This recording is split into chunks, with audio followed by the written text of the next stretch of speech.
Welcome back to True Geordie Extra. Today we're talking Jake Paul versus Tommy Fury, the press conference, the hype, the build-up. I'm going to be reacting to it, but before we do, this Sunday, 4 o'clock, we will be live for Manchester United versus Newcastle United in the Cup Final. The biggest game of football in my life for 24 years. Then after that, we're staying live for Jake Paul versus Tommy Fury, and I'll be live on Twitch. Come and hang out with us. I've got a full roundtable debate show on for both the boxing and the football. It's going to be great. Tommy Fury, looks like he's either shitting himself or he's ready to kill someone. Bit of both, maybe. First and foremost, I want to thank Prince Khalid, His Royal Highness, and everybody in Skill Challenge for allowing us to be in this great event. I love the fact that Big John, at every opportunity, in every interview that he's done in Saudi, starts it, I'd just like to thank Prince Khalid. Right? Like, someone's told him they like it when you thank the prince, you know, and he literally has gone to town on it because he's like, I can't believe we're making so much money. This is brilliant. First bit of takeaway from the press conference, Big John, big fan of Prince Khalid. Good mates, I've heard. People don't want to see people shadowboxing in the ring or making it look hard work. They want to see clean, solid power punches from the off, and that's what you're going to get. Power punching from the first bell. I'm not saying Tommy can't go out and put on the career best performance, but it's the way Big John describes him, like he's some knockout puncher and a killer. That's just not what we've seen. I'm going to need to see it to believe it because there's no evidence of it. Who's got the best chin and the biggest you-know-whats? So I know my son, back him both. You can't knock Big John for how much he stands up for his kids. I'll give him that. And I'm in super fit condition. I'm ready to go and put this all to bed because for the past 2.5 years, all it's been is, when are you fighting Jake Paul? To even mention my name in the same sentence as that, it's disrespectful to me, who's been boxing my whole life. And I'm going to clinically knock this guy out early. I like the talk from Tommy. I think he's speaking confidently. I'm going to clinically knock him out early. Again, not something we've seen from Tommy against very average boxers, you know. Fair play. He seems to be coming with bad intentions. We've studied him. He makes a lot of mistakes. He's great on offense, has got a good jab, lots of combos, speed, good footwork, good movement. He's a good boxer, but he's not a great boxer. You know what? I like the fact that Jake's speaking like this. It gives me more confidence that Jake is fully aware of the good things Tommy does and that they've really done their homework. In previous times where fighters trash the other fighter and act like they do nothing well, it doesn't fill me with confidence because you're lying. So when you lie about what he does well, you might be lying to yourself about what the outcome's going to be. But Jake clearly isn't lying to himself. And I think that there's one boxer who I've seen have success with that in the past. It was Tony Bellew, where he gave David Haye all the credit in the world, but he said, I just know the weaknesses are there. And it definitely seems like Jake Paul is coming in with a very specific game plan that I alluded to in the prediction, put Tommy on the back foot. He said he's good coming forward. He gave him credit coming forward. What that tells me is he thinks that the weakness, like I think, is pushing Tommy back. Same thing Tyson Fury did to Deontay Wilder. I'm not saying it's going to work, but I think it's a solid game plan if they can implement it. His lack of defense and lack of head movement is going to be exposed on Sunday. Yeah, that's right. I see where they're going with it, and I don't think that that's a bad plan. The problem is Tommy Fury's jab is so fast that he could disrupt that game plan of Jake Paul just by interrupting every time Jake Paul is trying to implement it. There's nothing better than a jab for that, and Tommy's is severely better than Jake's. Tyron Woodley was winning the UFC championship while I was on Disney Channel.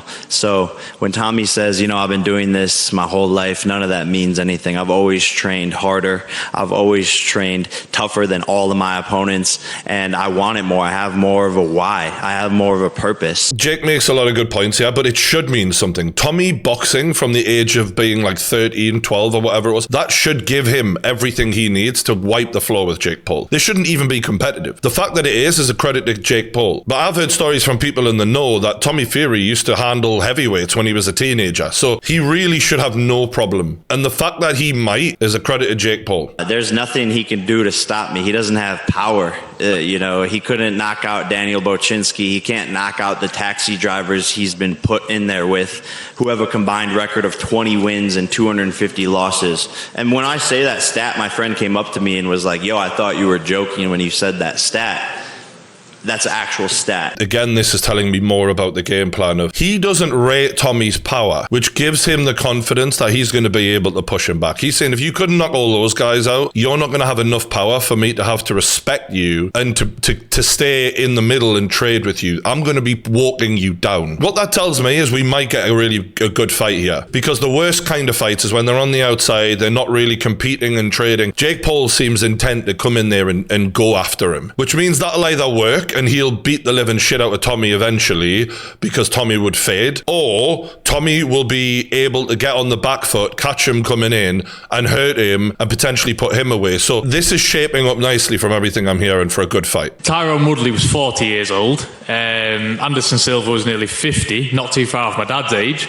And he took the full distance. Okay, so Tommy's saying that Anderson Silva, Tyron Woodley don't prove that you're a boxer. They're no good at boxing because they're MMA guys. The problem with this is Tommy Fury went the distance with Anthony Taylor, who was a Bellator guy. He wasn't even good enough to be in the UFC, let alone climb the ranks, let alone win a title, let alone defend the title, let alone to be one of the best welterweights of all time like Tyron Woodley was, or one of the greatest of all time like Anderson Silva was. You won the decision with a very small, undersized guy who couldn't have even made it in the UFC as an MMA fighter. And I'm not saying this means Fury's going to win or Jake Paul's going to... I'm just saying he's talking shit because him himself is in a glass house there, like. Let me tell you now, I'm not a 50-year-old man, and when you're in the opposite corner and you're getting hit all about the head, the blue flashes, you're going to wake up and realise what boxing is. I like the way Tommy's talking. And I do like the confidence. And when he says it's in my heart, blood and soul, stuff like that, you're like, you see the way he moves in there. He does have talent. But the reality is he hasn't applied himself in the last 4 years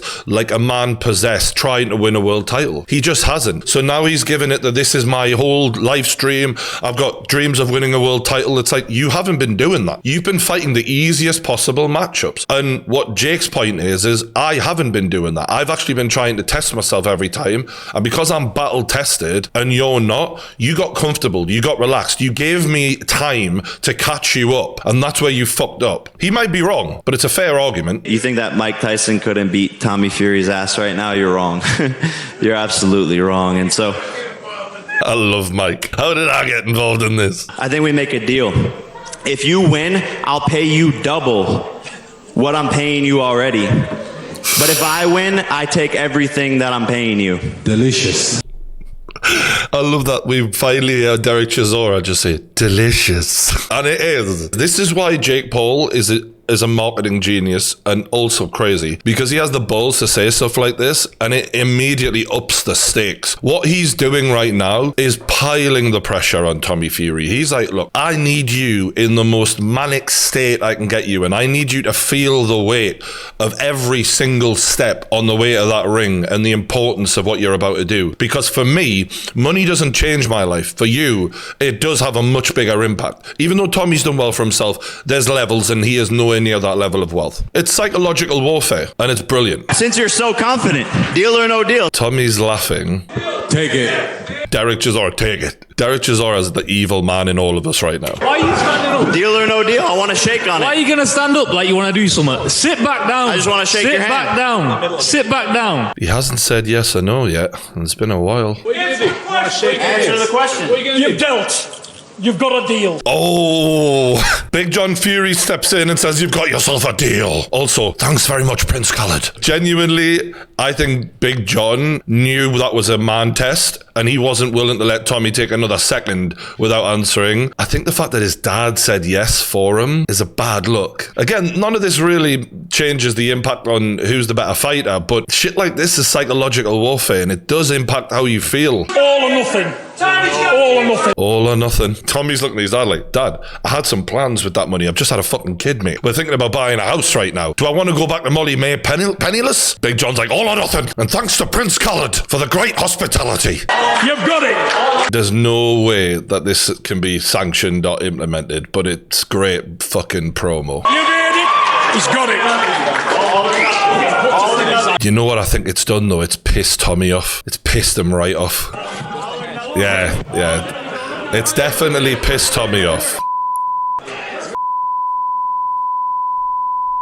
He's angry but if you look at Jake, yeah, you can see Jake's laughing, yeah. Jake's laughing. Jake's loving this. This is Jake's world right now, and Tommy's just living in it. Yeah, he's annoyed. He's annoyed. It worked. It worked. You heard that, ladies and gentlemen. It's a deal.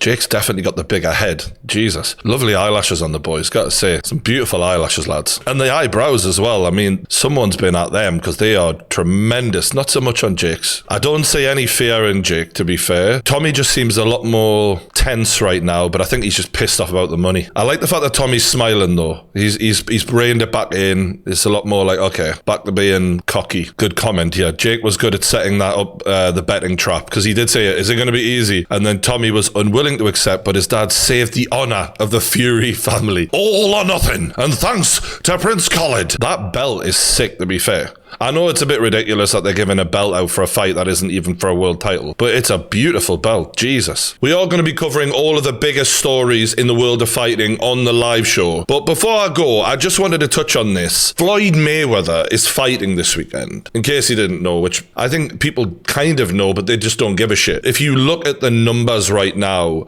for the press conference, etc., it's shockingly low. Apparently the ticket sales are horrendous. Again, he's doing a record level pay-per-view. It's over 30 quid, I've heard, in the UK. He's fighting at the O2. I mean, that's like a 20,000 arena or something like that. It's going to be empty. It's pretty brutal to see the decline of Floyd.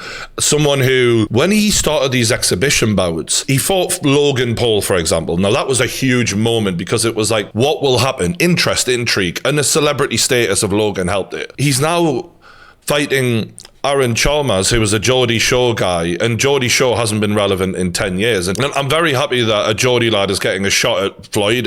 He's going to help his life, and good for him. I'm not shit-talking him because, all the best and that, but it's such a sad situation to see, like, how low Floyd will go. And a lot of people are like, well, it's money, yada, yada, yada. And it's like, yeah, but he's fighting this weekend, and Floyd likes to make himself out to be the king of boxing, and I'm the biggest name in boxing, and it's like, you're being so outshone by Jake Paul right now, regardless of fighting ability and all of that. The star of Jake Paul is just eclipsing Floyd in such a way. If Floyd fought Aaron Chalmers on any weekend, there wouldn't be a lot of interest, but the fact that it's on the same weekend as Jake Paul, it's really showing how little of a fuck people give about Floyd Mayweather anymore. And for him, he's made such an error in the way he's done these exhibitions, because if he'd have hand selected people more cleverly and kept the momentum going and kept the intrigue and the interest, this could have been a real long-term thing, but it's nosediving right now. Great undercard, that's why I'm here. A great undercard.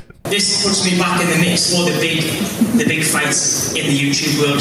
Jake Paul, Tommy Fury, KSI. To be fair to Aaron, he's a fucking hard case and he can fucking bang. I hope he puts on a good show for himself and gets him some YouTube fights, because he's legit. Like, he's actually a hard cunt, you know what I mean? So fair play to him. I'm not dead G. I'm not a gamer. I'm not just going to sit back. I've dipped my toes in and out of the fight world for years. I fought in front of 5, 6, 7, 8,000. He's right there. He isn't dead G. Aaron Chalmers is a legit hard case. Like, he's actually old school fighter. He's been training for years. He can bang. Deji got him a black eye. Aaron Chalmers might give him a couple. This is the funniest thing about Floyd, and I'm certainly not expecting anyone to really hurt Floyd, but you keep rolling the dice and you keep choosing these random people and you just never know. But that's not enough for people to give a shit anymore, because no one believes that. No one believes Floyd is going to get hurt, and everyone knows what this is. It's a legalized bank robbery where some poor guy has been convinced into funding this, event, and he's gonna lose a fortune. Someone's told him, it'll be Floyd in the O2, we'll sell all these tickets.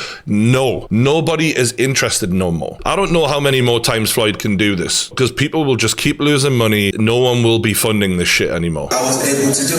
I dreamed about going to the Olympics. That was one of my goals. Excuse me, wherever child that is, y'all gotta take the child out, please. One of my dreams was to go to the Olympics. And I did it. Was able to fight the best. Nobody gives a shit anymore, man. This is tragic. So yeah, Floyd's fighting. If you want to pay 30 odd quid to watch an exhibition bout where Floyd's O isn't even on the fucking line, be my guest. I might watch it just to support Aaron. Geordie lad, good luck to him. But realistically, it's sad. It's I don't even know. Dedicate yourself to it. Make sure you do your homework. Stay focused, and you're young. So school first.